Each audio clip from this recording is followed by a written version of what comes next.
Bismillahirrahmanirrahim. Assalamualaikum warahmatullahi wabarakatuh.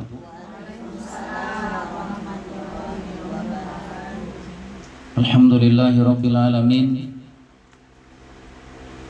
Nahmaduhu wa nasta'inuhu wa nastaghfiruh.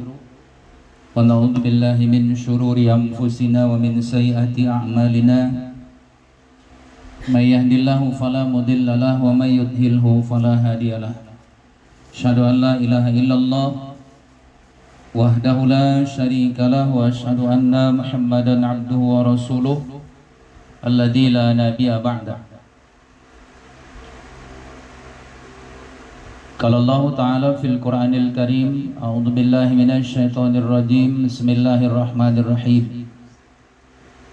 Man 'amila shalihan min dzakarin aw untha wa huwa mu'min falanuhyiyannahu hayatan thayyibah wa lanajziyannahum ajrahum bi ahsani ma kanu ya'malun. Wa qala Nabi Rasulullah sallallahu alaihi wasallam fi kitabihil hadits, "Isma syi'ta fa innaka mayyitun wa habib ma syi'ta fa innaka mufariquhu wa amal ma syi'ta fa innaka mazyum bih." Sadaqallahul adzim. Mari sama kita bersyukur kepada Allah Subhanahu wa taala dengan ucapan alhamdulillahi rabbil alamin. Di atas segala limpahan rahmat, karunia, taufik, hidayahnya beserta kasih sayangnya yang terus menerus kita rasakan sampai dengan saat ini,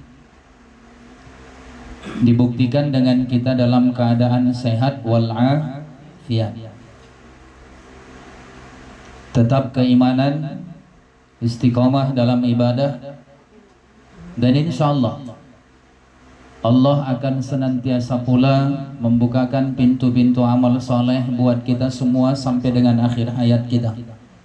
Harapan penuh kita adalah semoga Allah menebarkan keberkahan bagi alam ini, bagi dunia ini, bil khusus kita semua, agar kita mendapatkan perlindungan dari Allah, dilepaskan dari segala penderitaan, kemudian diberikan jalan keluar dari segala kesulitan, agar kita semua dalam keadaan nyaman dan kembali seperti mana biasanya melaksanakan aktivitas, baik persoalan-persoalan keduniaan, terlebih-lebih adalah berkaitan dengan kehidupan akhirat kita dengan rangkaian ibadah.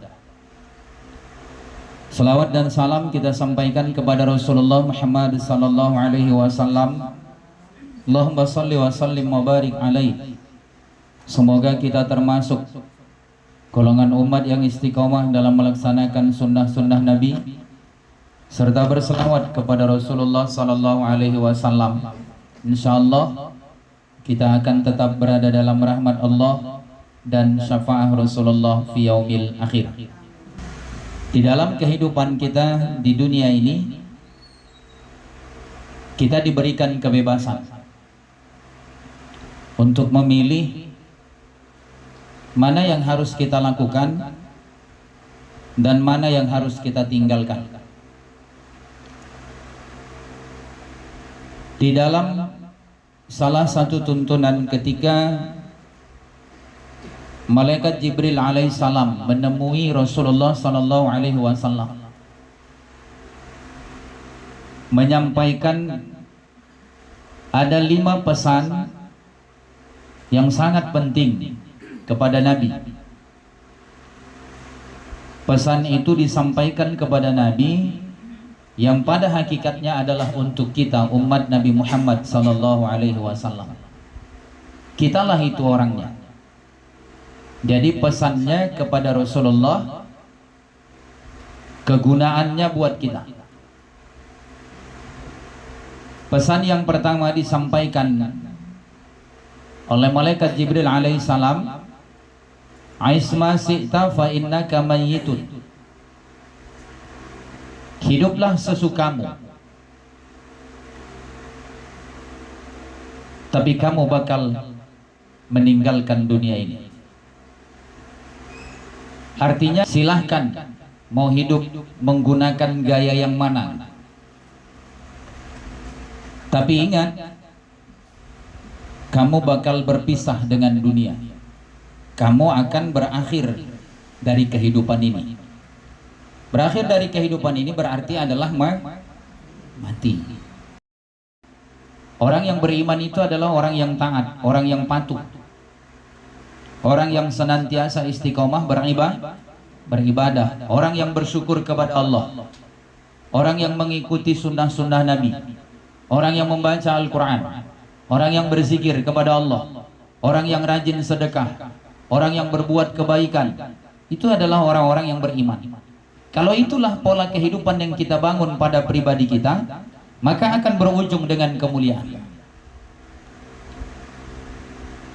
Tapi sebaliknya, jikalau engkau ingin menjadi orang yang pembangkang, melanggar apa yang telah diperintahkan oleh Allah dan Rasulnya, silahkan.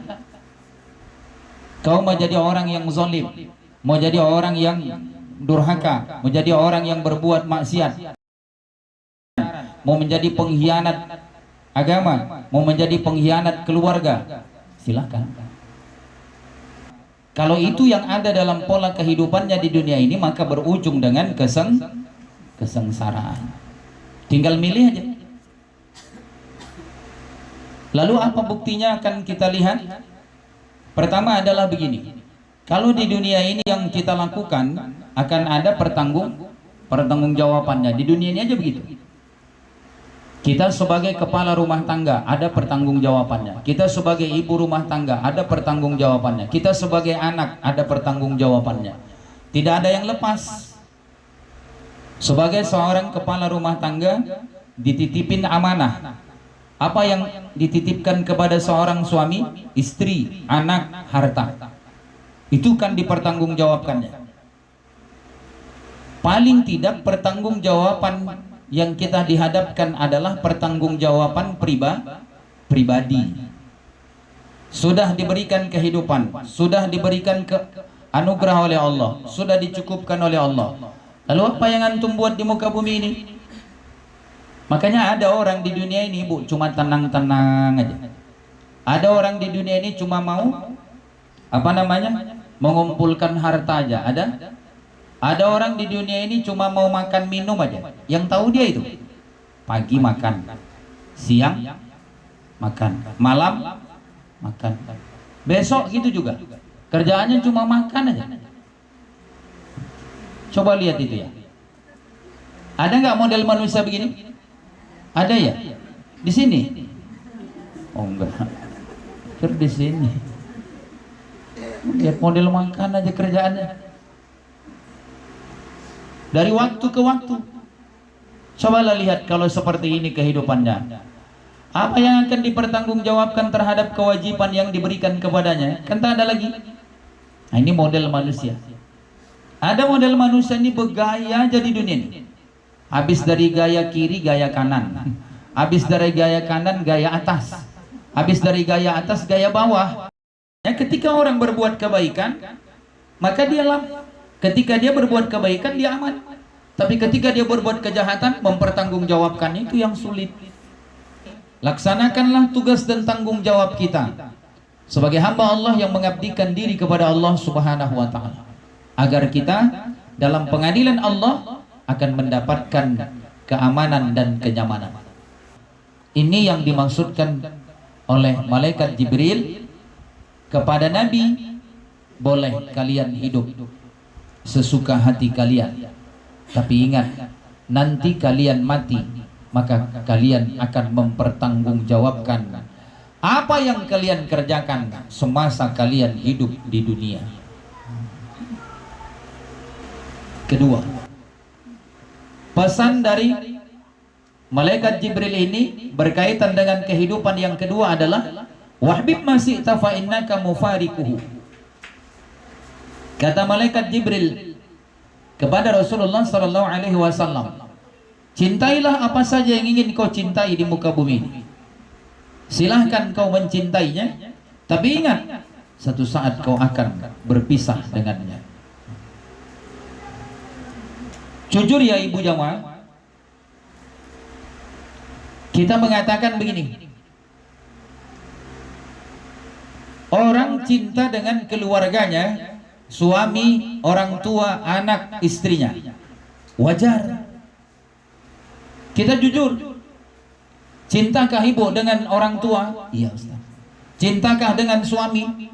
Iya Ustaz. Itu pahlawan kehidupan saya, pejuang dunia akhirat. Cintakah dengan anak-anak? Iya Ustaz. Anak-anak adalah harapan saya, harapan menjadi investasi di dunia dan investasi di akhirat. Pastilah Bu, kita cinta dengan keluarga. Kemudian cinta kepada pekerjaan, berkaitan dengan jabatan dan kekuasaan. Cintakah kita dengan pekerjaan? Ya, karena itulah jalan untuk menutupi, membekali kehidupan kita. Dari pekerjaan kita itu punya hasil, lalu kemudian itu untuk melengkapi kebutuhan hidup, maka kita mencintai pekerjaan itu. Wajar kalau dia mencintai pekerjaan. Yang ketiga adalah kita mencintai harta, fasilitas yang berkaitan dengan kekayaan. Siapa sih orang yang tidak cinta dengan hartanya? Pastilah Bu, dia cinta dengan hartanya, dia jaga. Kemudian ibu jamaah, sampai dia simpan sedemikian rupa, kemudian dia rawat bagus-bagus. Ini hartanya. Kalau hilang hartanya, kalau hilang keluarganya, kalau hilang pekerjaannya, pasti itu akan berpengaruh kepada kepribadian kita. Itu karena kita cinta. Kalau ada orang nggak cinta dengan keluarganya, tidak cinta dengan pekerjaannya, tidak cinta dengan harta kekayaannya, kita sanksi Bu. Ini orang normal atau tidak? Cuma kecintaan kita ini bagaimana kita menyikapinya, agar kita faham bahwa jikalau kita berpisah dengannya, kita tidak menimbulkan perbuatan yang tidak benar. Ketika kita mencintai sesuatu, kalau memang ini adalah merupakan anugerah dari Allah, maka kita sadar bahwa ini adalah titipan. Kita pasti berpisah dengan keluarga, kita berpisah dengan orang tua. Dulu kita sama, sekarang sudah tidak ada. Kita berpisah. Perpisahan dengan keluarga, dengan harta, dengan jabatan atau pekerjaan bisa jadi karena tempat. Ada yang berpisah karena waktu. Ada yang lebih parah ibu jamaah, berpisah karena dipisahkan kematian. Tak ada lagi, habis. Harta juga begitu. Harta bisa hilang, berpisah kan? Jangan gara-gara harta benda yang kita punya, kita mencintainya, lalu kemudian gara-gara itu kita bisa menimbulkan perbuatan yang tidak benar. Apa sih Ustaz? Dia cinta dengan emas, ya emasnya. Dia cinta dengan fasilitas kendaraannya, dia cinta dengan rumahnya, iya. Ada yang paling sederhana Bu, ketika ia cintai hilang. Apa Ustaz? Pot bunganya hilang. Sikitnya hartanya Bu, kecil, hilang pot bunganya. Bunganya pun baru tumbuh satu, itu pun kecil, ngamuk sejadi-jadinya, keliling. Habis Bu, kena serang. Ibu lihat tuh, hilang hartanya tapi lepas kendali. Ditanyain, ada kan orang gara-gara harta tinggal ibadah, gara-gara keluarga tinggal ibadah, gara-gara pekerjaan tinggal ibadah. Banyak Ustaz. Itu tadi gara-gara harta. Cuma satu pot yang hilang, di situ sementara 50 pot lagi. Dia dan nanyain kemana-mana. Ibu jamaah, bukan cuma keluarganya saja yang jadi sasaran. Semua orang yang lewat ditanya, tadi kau tengok orang lewat dari sini ada?